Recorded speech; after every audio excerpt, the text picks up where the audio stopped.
When exploring the rise in global obesity rates, many conversations begin and end with eat less junk food. While this advice is not wrong, it's woefully incomplete because the real issue isn't just that ultra-processed foods are unhealthy, but that they are specifically engineered to bypass the body's natural mechanisms for hunger, satisfaction, and fullness. Unlike whole foods, which work in harmony with the body's internal regulatory systems, ultra-processed foods hijack those systems, leading people to eat more than they need without even realizing it. In a world where such foods dominate supermarket shelves, school lunches, and quick meals, this engineered override of satiety is a silent, powerful force behind habitual overeating and unintentional weight gain. Natural hunger and satiety signals are finely tuned biological processes involving hormones, brain centers, and sensory feedback loops. When we eat real food, rich in fiber, healthy fats, protein, and water, the stomach stretches, digestive hormones like cholecystokinin, CCK, GLP-1, and peptide YY are released, and the brain receives clear signals that we are full. The process is gradual, regulated, and protective against overconsumption. But ultra-processed foods, with their soft textures, low fiber content, hyperpalatable combinations of sugar, salt, and fat, and rapid digestibility, short-circuit this entire system. They're designed to be eaten quickly, in large quantities, with minimal effort and maximal pleasure. That is not an accident. It is the result of deliberate food engineering. This creates a dangerous mismatch between the sensory experience of eating and the body's physiological reality. When food tastes extremely rewarding but lacks the structural components that promote fullness, like protein, fiber, and water, the body struggles to signal when to stop. It's not just that people lack willpower, it's that the cues that normally help regulate intake are muted or delayed. Studies show that individuals consuming diets high in ultra-processed foods consistently eat more calories per meal and gain more weight over time, even when the meals are matched for macronutrients and calories compared to unprocessed food diets. This suggests that something far deeper is at play than simply eating too much. One of the most striking dangers is the speed at which ultra-processed foods are consumed.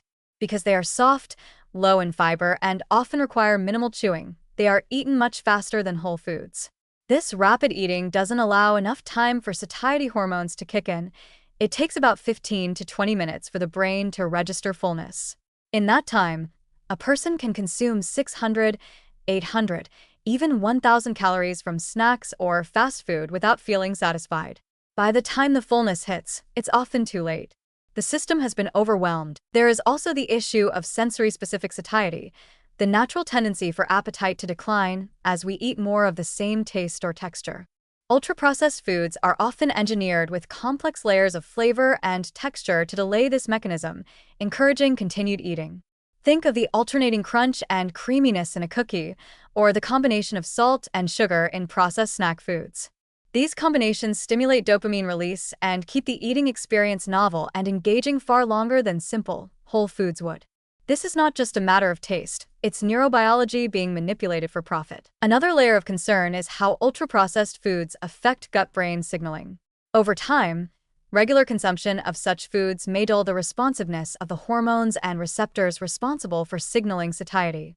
Leptin resistance, for instance, where the brain no longer responds to the "I'm full" signal from fat cells, is increasingly linked to diets high in processed foods and low in nutrients. As a result, individuals may remain hungry even with adequate or excessive energy stores. The body becomes metabolically confused, operating in a state of perceived scarcity despite real abundance. And yet, ultra-processed foods are not only everywhere, they're also cheaper, more convenient, and more aggressively marketed than real food. For people with limited time, money, or energy, they often become the default. This makes it even harder to regulate intake because the food environment itself is working against the body's natural systems. Add stress, poor sleep, emotional eating triggers, and a sedentary lifestyle, all common in today's fast-paced world, and you have a perfect storm for gradual but relentless weight gain. There's a harsh but necessary warning here. People cannot discipline their way out of an ultra-processed food trap. No amount of calorie counting or portion control will fully overcome the biological manipulation embedded in these products. They are built to override caution, bypass fullness, and drive repeat consumption.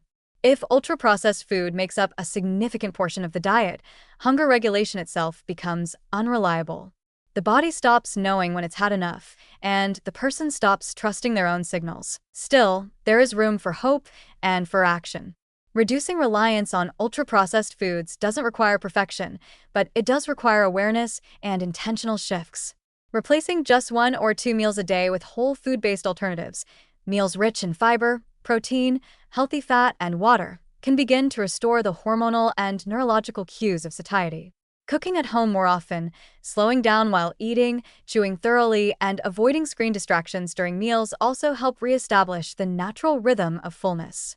Over time, as the body relearns how to sense nourishment, the intense pull toward overconsumption begins to fade. In the fight against obesity, we must recognize that food is not just fuel, it is information. Ultra-processed foods deliver distorted signals, confusing the systems that evolved to keep us in balance. Until we stop treating all calories as equal and start addressing how certain foods manipulate our biology, we will continue to miss the true drivers of overeating. This isn't just about eating too much. It's about eating food that's been designed to make us lose control.